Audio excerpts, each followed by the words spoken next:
और देखिए एक बड़ी खबर आपको बता दें, यूक्रेन युद्ध को लेकर आज ही एक बहुत अहम बैठक होने जा रही है। कोलिशन ऑफ द विलिंग की मीटिंग है आज। वीडियो कॉन्फ्रेंसिंग के जरिए इस बैठक को अंजाम दिया जाएगा। स्टार्मर और जेलेंस्की भी इस बैठक में शामिल हैं।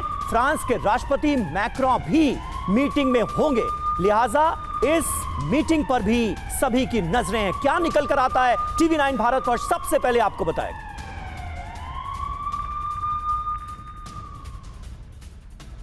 तो कोलिशन ऑफ विलिंग की बड़ी बैठक है आज और इस पर सबकी नजर है, पूरी दुनिया की निगाह है। ऐसा क्यों है? देखिए आप, यूक्रेन समर्थक देशों की आज ये अहम बैठक है। वीडियो कॉन्फ्रेंसिंग से जुड़ेंगे तमाम नेता। यूक्रेनी राष्ट्रपति बैठक में शामिल होंगे। यूके पीएम सकी स्टार्मर इस बैठक का हिस्सा होंगे। यूक्रेन की मदद को लेकर चर्चा होगी कि आगे क्या करना है।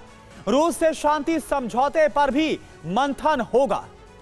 जी हां, तो यह खबर अपने आप में बहुत बड़ी है, क्योंकि ऐसे वक्त में जब अमेरिकी राष्ट्रपति डोनाल्ड ट्रंप का जो रुख सामने आ रहा है वो कहीं ना कहीं लोगों को हैरान कर रहा है कि ये कैसे हुआ, ट्रंप ने यू टर्न कैसे ले लिया। और यूरोप के खिलाफ जिस तरह से उनके स्टेटमेंट सामने आ रहे हैं, जिस तरह से ईयू के नेताओं को अच्छे शब्दों में समझाने की वो खुलेआम बात करते हुए नजर आ रहे हैं, ऐसे में कोलिशन ऑफ विलिंग की इस मीटिंग में यूक्रेन समर्थक यूरोपीय देशों की इस मीटिंग में क्या निकलकर सामने आता है, ये देखने वाली बात होगी। कुछ अहम डिटेल्स हम आपको दे दें, क्योंकि इसका जिक्र हम लगातार कर रहे हैं। कोलिशन ऑफ विलिंग ये है क्या? यूक्रेन को सैन्य मदद देने वाले देशों का ये एक गठबंधन है।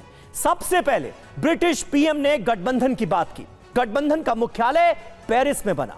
बड़े जनरल्स की कमान में ये रणनीति बनाई गई और आज ये मीटिंग ऐसे वक्त में होने जा रही है यूएस राठौर साहब, जब डोनाल्ड ट्रंप का रुख हमारे सामने है और नाटो से अलग होने की रणनीति पर वो काम कर रहे हैं, ये कहा जा रहा है। क्या मायने हैं, बहुत संक्षेप में अगर आप बता पाएं। बिल्कुल, इस वक्त आप देखें कि अमेरिका में बात हो रही है नेटो से अलग होने की। यहाँ अमेरिका में बात हो रही है कि जेलेंस्की पीस प्लान को सैबोटाज कर रहे हैं। तो यूरोप में ये कोएलिशन ऑफ द विलिंग सिर्फ यूक्रेन के साथ देने के लिए नहीं है, ये भविष्य में भी ये काम आएगी, क्योंकि यूरोप को अब अपनी सिक्योरिटी के लिए अपने पैरों पर खड़ा होना होगा। और ये एक तरीके से इनका एक ट्रेलर है कोएलिशन ऑफ द विलिंग कि अमेरिका के खिलाफ या अमेरिका के दीगर तरीके से अपनी आवाज कैसे उठाई जाए और यहां पुरजोर तरीके से कहेंगे। दो बातें सामने आ रही हैं। ये जो मीटिंग है कि एक तरफ आगे की क्या स्ट्रेटेजी होगी रूस के खिलाफ और शांति प्लान को लेकर बात, लेकिन क्या होता है, किस पर ज्यादा फोकस होता है, ये इस बैठक के बाद क्लियर होगा। सर, एक और बड़ी खबर आ रही है, यूरोप के साथ बैठक पर ट्रंप का बयान भी सामने आ गया है। इस वीकेंड मीटिंग चाहते हैं यूरोपीय नेता, यह कहा गया मीटिंग से पहले सवालों के जवाब चाहिए, यह ट्रंप की तरफ से स्टेटमेंट। अमेरिका समय बर्बाद नहीं करेगा। और अहम खबर तो यह भी है कि रूस से जंग में नहीं टिक पाएगा ब्रिटेन। कुछ हफ्तों में रूस से हार जाएगा ब्रिटेन। ब्रिटेन के पास हथियारों की भारी कमी है। रूस ब्रिटेन टकराव पर बीबीसी की रिपोर्ट तो यही कह रही है।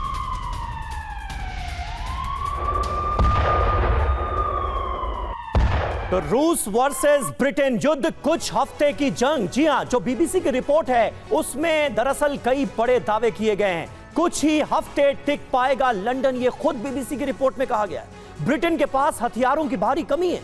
बड़ी जंग के लिए ब्रिटेन तैयार ही नहीं है।